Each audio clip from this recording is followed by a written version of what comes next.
Assalamualaikum warahmatullahi wabarakatuh. Innal hamdalillah nahmaduhu wa nasta'inuhu wa nastaghfiruh wa na'udzu billahi min shururi anfusina wa min sayyiati a'malina. May yahdihillahu fala mudhillalah wa may yudlilhu fala hadiyalah. Asyhadu an la ilaha illallah wahdahu la syarikalah wa asyhadu anna Muhammadan abduhu wa rasuluh la nabiyya wa la rasula ba'dah. Allahumma shalli wa sallim wa barik ala hadzal nabiyil karim wa ala alihi wa sahbihi ajma'in, amma ba'd. Qala Allah ta'ala fil Qur'anil Karim, a'udzu billahi minasyaitonir rajim. Ya ayyuhalladzina amanu taqullaha haqqa tuqatih wa la tamutunna illa wa antum muslimun. Fa in asdaqal hadits kitabullah wa khairal hadi hadi Muhammadin sallallahu alaihi wasallam wa syarrul umuri muhdatsatuha wa kullu muhdatsatin bid'ah wa kullu bid'atin dhalalah wa kullu dhalalatin finnar. Ma'asyiral muslimin, jamaah salat subuh mushola Miftahul Jannah Banjarmasin Batola yang dirahmati Allah SWT. Bapak-bapak, ibu-ibu, hadirin wal hadirat, adik-adik yang Allah muliakan. Mari kita kembali bersyukur kepada Allah SWT. Biqauli alhamdulillah wa syukurulillah atas limpahan rahmat dan nikmatnya kepada kita, terutama nikmat hidayah berupa iman dan Islam yang merupakan nikmat terbesar, nikmat termahal yang Allah berikan khusus kepada kita hambanya. Kemudian Allah juga memberi kita nikmat kesehatan, nikmat panjang umur, nikmat waktu luang yang Allah berikan kepada kita, sehingga dengan nikmat itu kita dapat melaksanakan sebagian dari perintahnya. Orang yang sholat subuh berjamaah berada di dalam jaminan Allah Subhanahu wa ta'ala yang menyatakan Nabi pasti benar. Kita cukup yakin saja. Kita sering mencari penjamin agar mendapatkan sesuatu, tetapi jaminan itu belum tentu diterima. Tapi jadikanlah sholat subuh ini sebagai jaminan. Maksudnya dengan sholat subuh ini kita bisa mendapatkan jaminan dari Allah. Kalau Allah yang menjamin, karena Allah yang punya segalanya, maka insya Allah akan bisa kita dapatkan. Sebelum sholat subuh tadi kita ada sholat 2 rakaat, ya kan? Kata Nabi, orang yang sholat sunat 2 rakaat itu sebelum subuh lebih baik daripada dunia dan isinya. Banyak orang yang mencari dunia dengan berbagai macam cara, belum tentu dapat, celaka pasti. Dan dunia itu sudah kita pahami macamnya banyak, ya kan? Ada harta, ada jabatan, ada wanita, ya kan? Anak-anak, kemudian apa itu? Yang kendaraan-kendaraan itu, nah, ya kan? Tapi yang banyak itu yang dicari oleh manusia itu 2, harta dan tahta. Untuk mencari 2 hal ini banyak orang melakukan berbagai macam cara. Kalau memang harus menyuap, ya menyuap, yang penting dapat. Kalau memang harus curang, ya curang, yang penting dapat. Tidak masalah akibat buruk yang akan menimpa pada mereka. Tapi kalau orang yang beriman, setelah kita sholat subuh, sebelum subuh sholat 2 rakaat, kata Allah melalui Nabi, lebih baik daripada dunia dan isinya. Kalau ditanya siapakah orang yang paling kaya hari ini, jawabannya kita semua yang sholat sunat 2 rakaat sebelum subuh. Lalu bagaimana sholat subuhnya? Urusan Allah, dirahasiakan, ya kan? Kalau dirasakan oleh Allah itu berarti ada sesuatu yang nanti akan menjadi surprise. Kayak mati itu, nah Pak. Mati itu dirahasiakan. Kapan kita ini akan mati? Mengakhiri hidup kita ini dirahasiakan. Sebab kalau diberitahu oleh Allah justru bukan tambah taat, malah hari-hari mikir, ya kan? Kayak orang mau divonis hukuman mati itu, nah hari-hari mikir tanggal sekian akan ditembak mati, gitu ya. Tadi malam kita sholat isya berjamaah. Itu dikasih tambahan pahala seperti orang yang sholat malam berjamaah. Sholat malam, setengah malam. Dan ini kayaknya nggak mungkin ya setengah malam. Apalagi sholat subuhnya, sholat subuh berjamaah itu tambahan bonus pahalanya itu seperti sholat malam sepanjang malam, mulai habis isya sampai fajar. Dan itu hanya dilakukan oleh para nabi, para wali, ya kan. Kalau kita ini ya standar lah, kadang-kadang di bawah juga gitu. Ya sholat malam 11 rakaat, ya kan. Pengganti sholat malamnya di bulan Ramadan tarawih plus witir gitu kan. Itu alhamdulillah. Jadi sholat subuh ini dikasih bonus pahala seperti orang yang sholat malam sepanjang malam. Kalau ini tidak hanya di bulan Ramadan saja, ini selalu dan selalu. Salawat dan salam semoga senantiasa tercurah terlimpah kepada junjungan kita Nabi besar Muhammad sallallahu alaihi wasallam, kepada keluarganya, para sahabatnya, para pengikutnya yang setia, baik yang dulu, sekarang maupun yang akan datang. Mudah-mudahan kita semua yang hadir di majelis yang mulia ini atau siapa saja yang menyaksikan tayangan ini dicatat oleh Allah Subhanahu wa taala sebagai hamba-hamba Allah yang taat, yang takwa, calon-calon penerima syafaat yang agung dari baginda Nabi sallallahu alaihi wasallam atas izin Allah Subhanahu wa taala kelak pada hari kiamat. Amin ya rabbal alamin. Bapak-bapak, ibu-ibu, hadirin wal hadirat yang dirahmati Allah Subhanahu wa taala, adik-adik yang Allah muliakan, alhamdulillah kita kembali bertemu dalam suasana kebaikan. Kita dapat melaksanakan perintah Allah ini kan luar biasa. Keadaan kita badannya sehat, batinnya juga afiat. Ini merupakan nikmat Allah yang wajib kita syukuri. Agar apa? Agar Allah menambahkan nikmatnya itu. Semakin ditambah nikmatnya, kita semakin bersyukur kepada Allah, yaitu menggunakan nikmat Allah untuk ketaatan kita kepada Allah Subhanahu wa taala semata, tanpa ada kepentingan lain. Nah, ini pagi ini kita berada di tanggal 6 Ramadan. Di kampung saya ada yang 5 Ramadan. Enggak apa-apa, 5 6 itu sama saja tanggalnya ya. Yang beda kan selisihnya aja ya.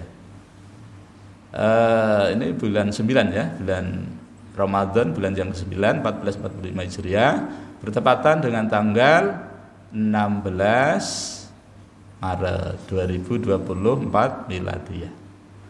Insyaallah kita akan melanjutkan kajian kita Ma'rifatul Quran fi Tarjamatil Quran. Apa itu? Untuk mengenal Al-Quran melalui terjemahnya dalam rangka untuk meningkatkan kualitas iman dan takwa kita kepada Allah Subhanahu wa ta'ala. Tema kita pagi ini mengenal ciri-ciri manusia suci.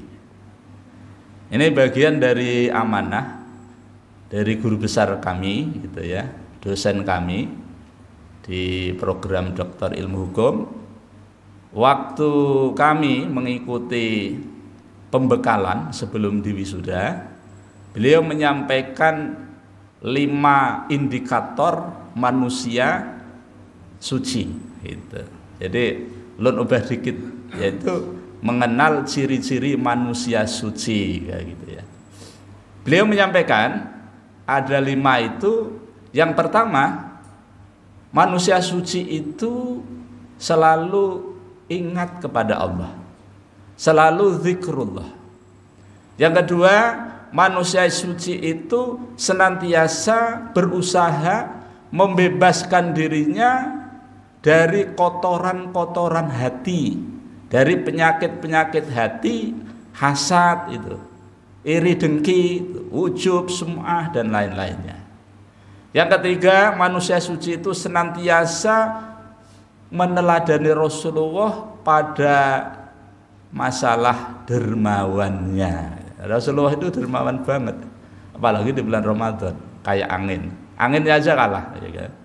Saking dermawannya itu.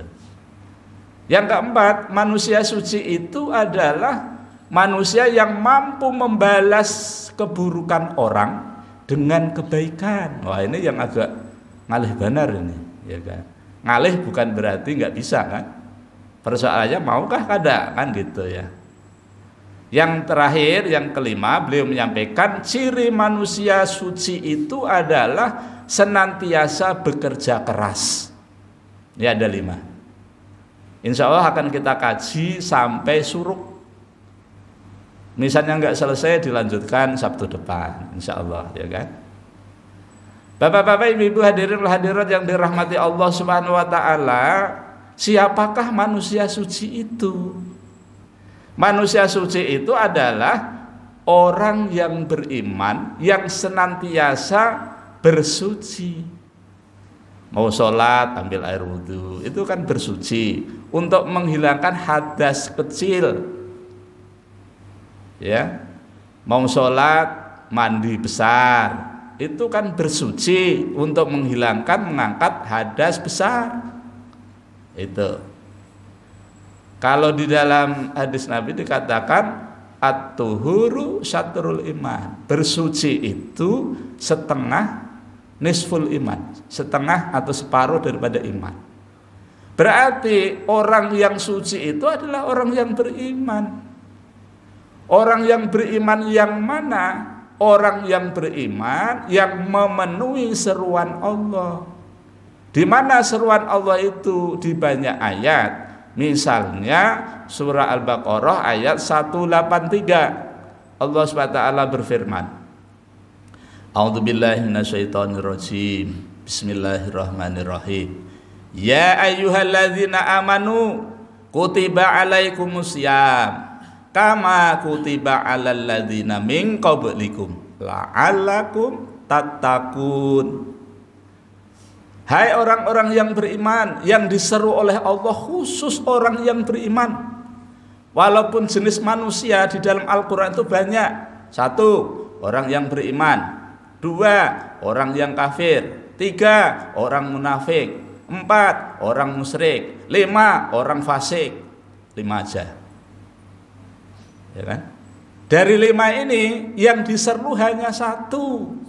Yang diseru untuk menunaikan ibadah saum di bulan Ramadan itu cuma yang beriman. Sejak saya halus sampai sekarang ulun belajar Quran belum pernah menemukan ayat ya ayyuhalladzina kafaru kutiba alaikumusiyam, ya ayyuhal munafikun kutiba alaikumusiyam, ya ayyuhal fasikun, ya ayyuhal musyrikun. Enggak pernah ada. Karena enggak ada manfaatnya menyeru kepada mereka itu. Lawang menyeru pada orang yang beriman saja belum tentu yakin, ya kan? Nah, makanya Allah menyeru pada orang yang beriman tanpa kecuali. Apakah imannya tinggi atau sedang atau rendah, diseru pada ayat ini. Atau kedudukan orang beriman itu amat sangat dekat kepada Allah, atau sangat jauh kepada Allah, atau sedang-sedang saja dekatnya kepada Allah, diseru untuk apa? Menunaikan ibadah saum, puasa fi syahri Ramadan, di bulan Ramadan. Apakah perintah puasa ini juga pernah dilakukan? Ya, kama kutiba alal ladzina min qablikum. Puasa ini juga aku perintahkan, kata Allah, kepada orang-orang sebelum kalian. Apa tujuannya? La'allakum tattaqun, agar kalian menjadi manusia suci. Takwa kan sudah biasa kan? Manusia yang bertakwa itu adalah manusia yang senantiasa melaksanakan perintah Allah sesuai dengan kesanggupannya dan meninggalkan semua larangan Allah tanpa kecuali. Ini takwa. Tujuannya jelas, perintahnya jelas, contohnya jelas, manfaatnya jelas, akibat baiknya itu jelas. Karena Allah menurunkan Islam ini untuk kejelasan. Bayyinah itu jelas, nggak ada yang diragukan sedikit pun. Jadi kalau masih ragu, nanti ditantang Allah suruh bikin Quran. Kan gitu. Ini maksud daripada Allah menyeru kepada orang yang beriman. Selain orang yang beriman gak diseru, dibebaskan oleh Allah mau melakukan apa saja, mau beribadah dengan cara apapun kepada Tuhan manapun dipersilahkan. Tuhan dari jenis batu silahkan, Tuhan dari jenis pohon silahkan, dari jenis laut silahkan, gunung, kuburan, bahkan Tuhan dari jenis manusia silahkan.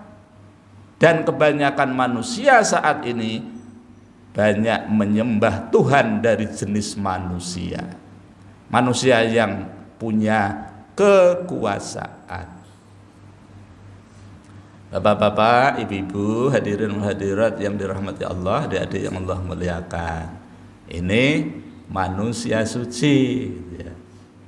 Tambahan kajian tafsir bahwa ayat ini 183, kajian tentang saum ini nanti sampai 187 ayatnya. Oke. Itu. Kapan diturunkan? Sebulan sebelum Ramadan. Supaya apa? Supaya ada persiapan.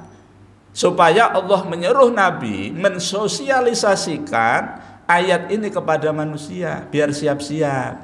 Makanya ya sering kita menjelang Ramadan, guru-guru kita, ustadz-ustadz kita, para mubaligh ya menyampaikan persiapan menjelang Ramadan gitu kan. Ulun bukan pernah lagi sering mengikuti kajian itu, minimal persiapannya ada 4. 1, persiapan menghadapi Ramadan dengan ilmu. 2, persiapan menghadapi Ramadan dengan harta. 3, persiapan menghadapi Ramadan itu dengan kesehatan. Jadi kita mesti harus siapkan sehat. Ya, atur pola makannya, istirahatnya ya, itu diatur betul ya. Yang keempat, mempersiapkan diri menghadapi Ramadan dengan mental yang kuat. Kenapa mental? Mental ini penting. Kayak orang mau main tinju itu, ya, alias pickle, mau menghadapi musuhnya dari mana gitu, dari luar negeri kan, wow, perlu latihan, persiapan segalanya ya kan, termasuk mentalnya. Menghadapi Ramadan belum tentu semua orang siap. Kebanyakan orang siap itu mengambil kesempatan di bulan Ramadan itu berusaha bikin wadai. Di luar Ramadan itu nggak ada pasar wadai. Di Ramadan ada pasar wadai, ya kan? Lumayan, luar biasa juga gitu. Jadi persiapan mental gitu. Nah, 4 persiapan ini tentu sudah matang, sudah biasa kan? Ya kan? Supaya apa? Supaya ibadah yang kita kerjakan di bulan Ramadan, yang kita tunggu-tunggu, yang kita berdoa, ya Allah, berkatilah bulan Rajab dan bulan Sya'ban, sampaikanlah kami kepada Ramadan. Alhamdulillah, kita diberi kesempatan hadir di bulan Ramadan. Belum tentu loh tahun depan itu kita masih ada lagi kan. Kalau nanti masih ada, kita syukuri lagi gitu. Nah, ini persiapan. Makanya ayatnya diturunkan di bulan Sya'ban. Ya kan? Enggak mungkin lah Allah itu, Muhammad, sampaikan perintah ini kepada umatmu untuk puasa. Kapan? Hari ini juga. Enggak. Undang-undang juga begitu ya.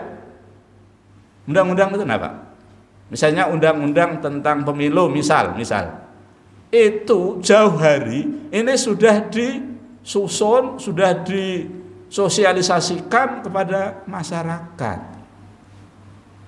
Supaya apa? Supaya masyarakatnya itu paham. Alhamdulillah, khusus rakyat Indonesia amat sangat paham terhadap undang-undang itu, terhadap undang-undang pemilu. Walaupun masyarakat Indonesia tidak semuanya pernah kuliah jurusan hukum, tapi paham. Alhamdulillah, bahkan sangat paham daripada yang membuat hukum itu sendiri. Bahkan rakyat amat sangat konsisten, yang bikin malah kada gitu. Hanya undang-undang menaikkan BBM yang tidak disosialisasikan, tahu-tahu naik, sembako tahu-tahu naik, pokoknya barang-barang tahun itu, ya kan? Allah, Masya Allah, luar biasa. Untuk menyuruh umat Islam yang beriman berpuasa di bulan Ramadan itu disosialisasikan dulu gitu ya. Latihan puasa. Makanya Rasulullah itu, kata Ibunda Aisyah, tidak pernah puasa yang lebih banyak di luar Ramadan kecuali bulan Sya'ban. Itu bulan Sya'ban gitu kan. Itu. Bapak-bapak, ibu-ibu hadirin wal hadirat yang dirahmati Allah Subhanahu wa taala. Ciri manusia suci, orang yang beriman tadi, ciri manusia suci itu yang pertama adalah senantiasa zikrullah, ingat kepada Allah. Kalau kita sudah sampai pada kalimat zikir, ingat, berarti sudah melalui proses panjang. Sampai kita mengingat sesuatu berarti prosesnya panjang. Apa itu? Pertama, proses mendengar sesuatu itu. Misalnya kita akan mengingat Allah, kita sudah mendengar nama Allah itu. Entah di mana nama Allah itu kita dapatkan. Tapi kita mendengar, Allah selalu disebut-sebut. Telinga kita mendengar. Lalu setelah mendengar kata Allah kok rasanya beda. Maka yang kedua setelah mendengar itu kepingin tahu. Kepingin tahu. Siapa ya Allah itu ya? Di mana ya alamatnya ya? Apa ya pekerjaan Allah itu? Berapa banyak ya kekayaannya? Berapa nomor HP-nya? Ya kan? Seperti apa ya sifat-sifatnya Allah itu? Kok banyak orang menyebut-nyebut? Gitu ya. Ingin tahu. Karena keinginan yang begitu besar, begitu dahsyat, maka yang ketiga kepingin mendatangi yang dia dengar, yang dia ketahui dari sifat-sifatnya tadi. Oh, ternyata ada orang bijak memberitahu di mana Allah itu. Di Quran. Oh, di Quran Allahnya. Ternyata di Quran bujur nama Allah disebut tidak kurang dari 2500 kali menurut metode tamyiz. Kata Allah 2500 lebih kali. Ulun sih nggak ngitung, sudah ada catatannya gitu. Kalau Bapak Ibu nggak percaya hitung. Daripada guring kan, ngitung aja. Insya Allah sehari mungkin tuntung. Itu. Setelah dia melihat ya nama Allah banyak berserakan di ayat-ayat di dalam Al-Quran, maka langkah yang kedua, tadi kan pertama tadi, langkah yang kedua adalah kepengen ingin berkenalan. Itu. Oh, ternyata dikasih kesempatan untuk mengenal Allah. Sebelum ma'rifatullah, ma'rifatul Quran dulu, gitu supaya ringan. Untuk ma'rifatul Quran supaya kenal siapa yang berfirman itu siapa? Oh, Allah gitu ya. Tingkatannya ada 3 sampai mengenal Allah. Yang pertama mengenal Allah itu melalui tangga yang pertama adalah syariah. Tangga yang kedua thariqah. Tangga yang ketiga hakikat itu nanti dikira akikoh itu ya. Baru makrifat itu. Ini ajaran bukan tasawuf, bukan, ini ajaran Quran. Memang tahapannya begitu, kayak sekolah PAUD, SD, ujian lulus, nilainya bagus kah kada, yang penting lulus. SMP, ujian lagi lulus SMA, ujian lagi lulus perguruan tinggi. Perguruan tinggi itu ada 3 kelas, S1, ujian lulus S2, ujian lulus S3, ujian lulus nggak ada lagi kelasnya. Habis. Kemarin kami itu di wisuda, masih adakah S yang keempat? Nggak ada. Habis. Kalau jurusan lain ada, tapi tetap S3. Nah, habis sudah. Nah sekarang kalau kita sudah mengenal Allah, gitu, mengenal Allah ini, kenalan ini, sudah kenalan. Siapa namamu? Ahmad. Nama saya Allah. Kira-kira yang mengenalkan Allah dulu kah kita ya? Allah ya, Allah dulu yang mengenalkan ternyata. Tapi karena ada informasi Allah yang mengenalkan dirinya, maka kita datang untuk kenalan. Namanya siapa? Allah. Kamu Ahmad. Allah itu siapa? Pencipta kamu. Lah kamu itu siapa? Aku yang kau ciptakan. Aku makhluk, kau khalik. Oh gitu. Ya baik kalau begitu. Pulang, mikir-mikir. Orang kok begitu bagus ya? Santun ya? Nggak ada istilah kata-kata yang menyakitkan gitu. Lalu hatinya mikir-mikir lagi. Nah, sudah kenalan, sudah telepon, sudah kenalan, dapat datanya, ya kan? Ya Allah, saya ingin lebih dekat dengan Pian. Silahkan, aku tunggu. Kapan? Kapan saja. Tapi yang sering sepertiga malam saya datang kok. Oh iya saya tunggu ya Allah ya. Iya. Nah, setelah itu datang, berkomunikasi gitu, ngobrol sampai fajar masih kok dengan kekasih. Ya Allah saya kepengen nih, kayaknya hatiku ini selalu gelisah tanpa Engkau, tanpa kehadiranmu ya Allah.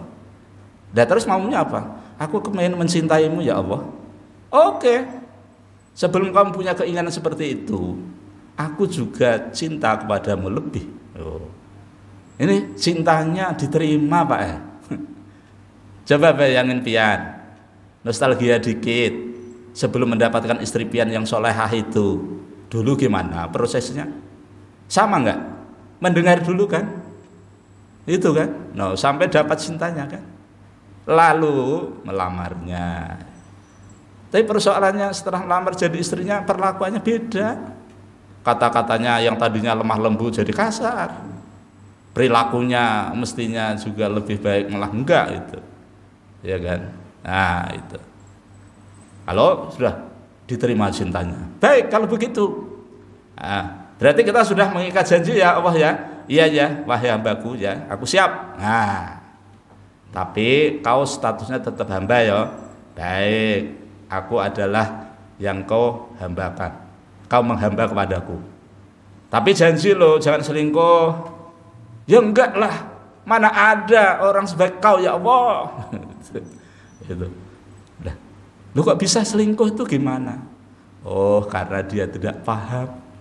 Tidak kenal.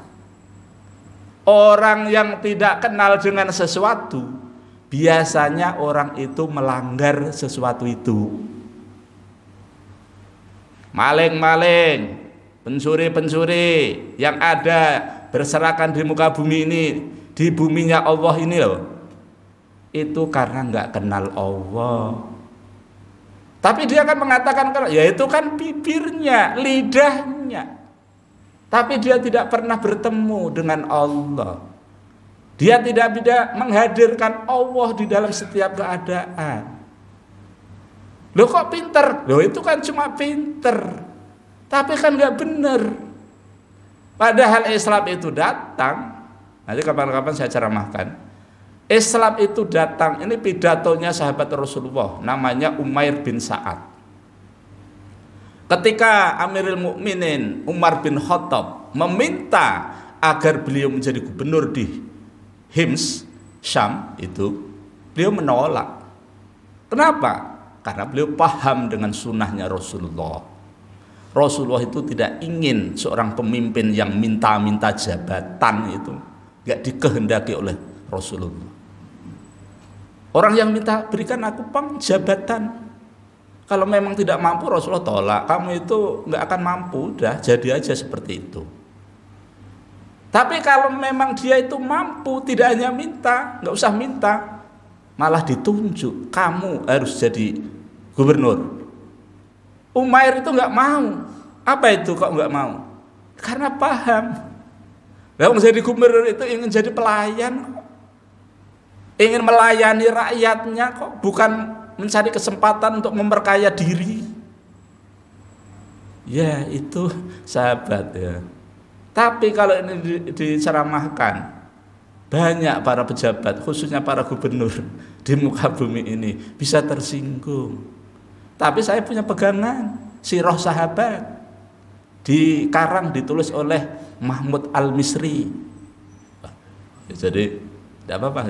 Saya kan ngambilnya dari sini. Kalau nggak terima ya udah panggil aja Mahmud Al-Misri. Di mana? Di Mesir sana. Gitu ya. Itu. Setelah saya bandingkan, Masya Allah, jauh api dengan panggang gitu ya. Bumi dengan langit. Sejak saya kecil sampai sekarang, yang namanya jabatan strategis itu selalu didambakan orang. Bukannya ditunjuk, tetapi dilamar. Bahkan membayar. Jabatan apa yang nggak paling bayar? Memang saya secara formal nggak ada biaya, tapi setelah dilaksanakan kok keluar uang. Tidak hanya untuk menjadi pejabat, untuk belajar saja ada uang. Fakultas kedokteran itu loh, mau masuk 200 juta itu baru bisa masuk daftar. Ya uangnya kemana? Mau jadi polisi itu loh, maunya keluarga saya lulus SMA apa Bintara, berapa duitnya? Kami cuma ada 150. Oh ya belum bisa 400.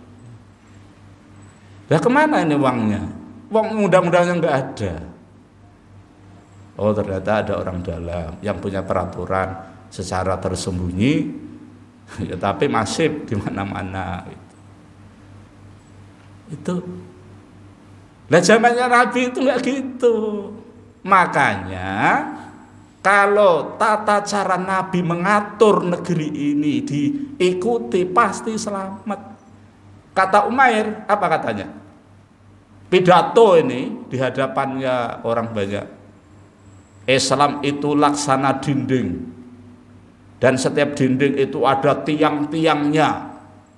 Dan setiap bangunan yang ada di dinding itu ada pintunya. Ya. Kalau dindingnya itu dibuat dari yang namanya keadilan, makanya kokoh kuat. Terus pintunya apa? Pintunya adalah kebenaran. Apa itu kebenaran? Quran. Apalagi sunnah. Itu wah hebat. Coba seperti ini diterapkan di dunia, pasti aman. Cuma 1 tahun menjadi gubernur di Hims, di Sam, ya kan, makmur. Ya. Amirul Mukminin setahun nggak dikirimi upeti, menyurati ya. Enggak jadi, ini tadi informasi maksudnya yang akan datang. Ya. Jadi Bapak Ibu sekalian, orang yang ingat kepada Allah itu sudah melalui proses. Sekarang sudah terjalin cinta, saling mencintai, saling menyayangi, sudah kerjasama. Lalu kita ada persoalan. Karena ada persoalan, harus ada solusi. Jalan keluarnya harus ada. Karena kita punya kekasih, dan kekasih kita ini sudah sepakat. Apa kesepakatannya? Wahai kekasihku, kalau kau ada masalah, jangan kontak-kontak siapapun, langsung ke saya. Tanpa perantara. Loh, nggak usah pakai tawasul, nggak usah, langsung aja. Loh, emangnya adakah undang-undangnya? Ya itu buka aja itu yang saya turunkan kemarin. Apa itu? Al-Baqarah ayatnya 186 ya. Kalau salah nanti dibuka aja. Wa idza sa'alaka ibadi anni fa inni qarib. No. Muhammad, apabila hambaku bertanya tentang aku, bagi yang belum tahu, tanya tentang aku, jawab bahwa aku ini dekat. Terus apa manfaatnya dekat? Ujibu da'watad da'i idza da'an. Aku akan mengijabah, aku akan menjawab, aku akan mengabulkan setiap permintaannya. Syaratnya ya, ujibu da'watad da'i idza da'an. Fal yastajibu li wal yu'minu bi la'allakum yarsudun. La'allakum yarsudun. Supaya dikabulkan, maka ikuti perintahku. Terus berimanlah kepadaku, sucikan jiwamu untuk aku saja. Kan kemarin kita sepakat tidak boleh ada pil, ada will, ya kan? Iya dong. Siapa mereka? Orang musyrik itu nah. Orang yang menentukan Allah itu adalah orang-orang pelaku selingkuh. Selingkuhnya bukan bain-bain, bukan main-main.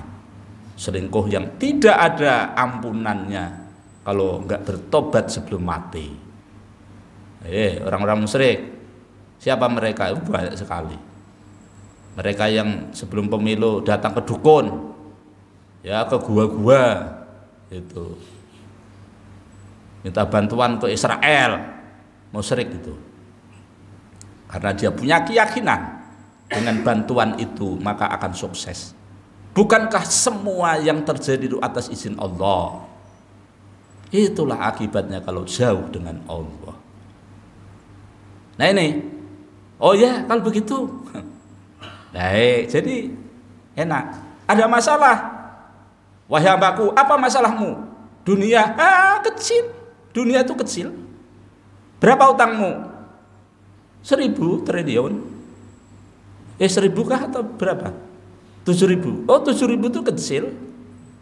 Nggak usah menjual pulau, lunas. Pulau yang di situ ada tambang emasnya itu nah. Kamu gali, kamu tambang, bagi hasil dengan yang bisa menambang, tapi dengan aturan yang benar. Aturannya aturan rikas itu nah. Kalau Islam itu digali nanti berapa persen untuk para pemimpin, berapa persen untuk rakyat yang dipimpin. Kumpulin nggak usah sampai setahun lunas. Saya punya teman yang ahli. Nanti kalau bapak pemimpin mau tahu saya tunjukkan orangnya. Tapi orangnya nggak punya pejabat, tapi ilmunya tinggi banget. Cara ngitungnya itu tepat. Bahkan teman saya itu ngitung di Morowali itu nggak usah sampai setahun lunas. Tapi kan nggak mau persoalannya. Nah, tuh. Nah terus supaya lunas gimana? Udah gampang, satu kata aja. Apa? Peraturanmu itu yang kamu buat, persyaratan menjadi rakyat Indonesia atau menjadi pegawai, tepati. Apa itu?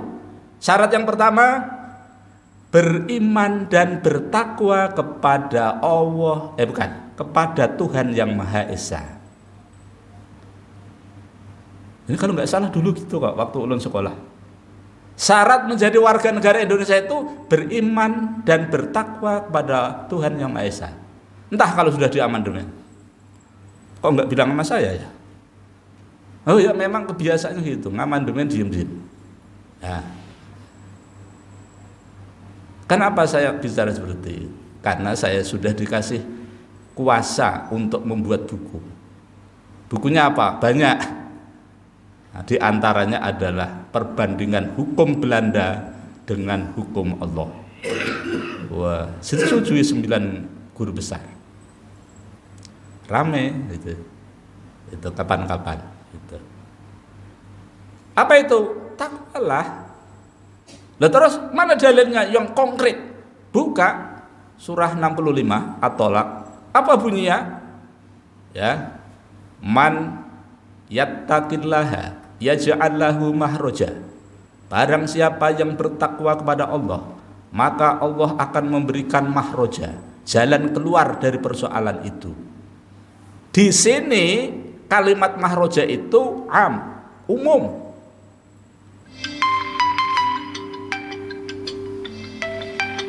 Pak Haji nanti bunyi ya sini. Oke. Ini memang ulun kasih gini supaya ada siap-siap. Umum. Mau persoalan utang, mau persoalan selain utang, solusinya cuma satu kata, takwa. Lah takwa tadi tujuan bunyi ikut-ikutan di sini ya. Dan takwa tadi itu menjadi tujuan setiap perintah Allah. Termasuk kita puasa ini kan supaya takwa kan. Makanya takwa itu menjadi kunci sukses bagi hamba-hamba Allah yang selalu ingat. Ini yang satu aja belum selesai. Tidak apa-apa nih, insya Allah satu depan masih yang satu tentang ayat-ayatnya. Nanti sampai yang pertemuan ketiga insya Allah 5 indikat apa ciri-ciri orang suci itu akan selesai. Nanti bulan Syawal kita praktekkan bareng-bareng. Semoga Allah SWT senantiasa merahmati dan meridhoi kita semua. Ulun mohon maaf pasti banyak kelirunya, banyak salahnya dalam mendampingi kajian ini. Mari kita tutup dengan baca hamdalah dan doa kafaratul majlis. Alhamdulillahirabbil alamin. Subhanakallahumma wa bihamdika asyhadu an la ilaha illa anta astaghfiruka wa atubu ilaik wal afu minkum. Wassalamualaikum warahmatullahi wabarakatuh.